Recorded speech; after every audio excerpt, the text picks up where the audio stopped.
మీ business ఏదైనా మీ ఊర్లో promotion చేయాలంటే అది సుమన్ టీవీతోనే సాధ్యం. ఇప్పుడే సంప్రదించండి. Welcome to Suman TV. This is Satyam Prasad. నిన్న చిత్తూరు నగరంలో సంచలనం రేపిన దొంగతనం కేసులో ప్రధాన నిందితుడైన సుబ్రహ్మణ్యం అలియాస్ మాణిక్యం గురించి కొన్ని వివరాలను సుమన్ టీవీ ఎక్స్క్లూజివ్గా మీకు అందించబోతుంది. ప్రస్తుతం మనం చిత్తూరు నగరంలోని కలెక్టరేట్ రెడ్డిగుంట వద్ద ఉన్న అతని ఎస్ఎల్వి ఫర్నిచర్ దుకాణంలో ఉన్నాము.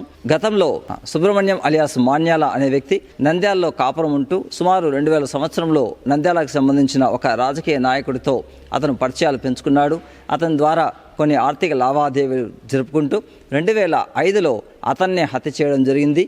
ఈ హత్య కేసులో అతను నంద్యాల జైల్లో కొంతకాలం ఉండి తర్వాత 2013లో అదే జైల్లో ఉన్న ఒక మరో దొంగతో అతను పరిచయం ఏర్పరచుకున్నాడు.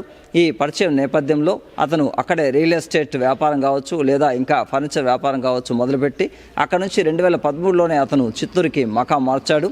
ఈ నేపథ్యంలో చిత్తూరులో ఈ ఫర్నిచర్ షాప్ నడుపుకుంటూ అప్పుల్లో బాగా కూరుకుపోవడంతో అతను ఈ దొంగతనానికి సంబంధించి పక్కా ప్లాన్ వేసుకోవడం జరిగింది. ఈ రకంగా తన అప్పులు తీర్చుకోవచ్చని అతను నంద్యాలలో తనకు పరిచయమైన దొంగలతో కనెక్ట్ అవ్వడము, అదేవిధంగా తన కొడుకు ద్వారా అనంతపురానికి సంబంధించిన అన్నదమ్ములైన మరో 3 నిందితులను కూడా అంటే దొంగలను కూడా అతను పరిచయం చేసుకొని ఈ 6 మందితో దాదాపు మొత్తం 7 మంది కలిసి ఈ దొంగతనానికి వాళ్ళు ప్లాన్ చేయడం జరిగింది. సుబ్రహ్మణ్యానికి 2 కూతుర్లు 1 కొడుకు ఉన్నారు. అందులో ఒక కూతురికి కూడా పెళ్ళయిందని కూడా సమాచారం. సుబ్రహ్మణ్యం చిత్తూరు నగరంలోని పుష్ప కిడ్స్ వరల్డ్ సంబంధించి అతను దొంగతనం చేసేటప్పుడు పక్కా ప్లాన్తో ముందుకు పోయాడు.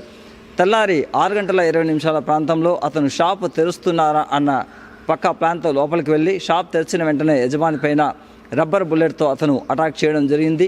పోలీసులు రంగంలోకి దిగడం, వారిని పట్టుకోవడం జరిగింది. ఇప్పుడు 7 మంది వ్యక్తులు కూడా పోలీసు అదుపులో ఉన్నారు. వాళ్ళు ఉపయోగించిన 2 గన్లను, అదేవిధంగా 15 బుల్లెట్లను, కత్తులను, కారపు పొడి ఇవన్నీ కూడా పోలీసులు హ్యాండ్ ఓవర్ చేసుకున్నారు. వాళ్ళు ఒక ఓమ్ని మినీ వ్యాన్లో కూడా రావడం జరిగింది. దాన్ని కూడా పోలీసులు స్వాధీనం చేసుకున్నారు.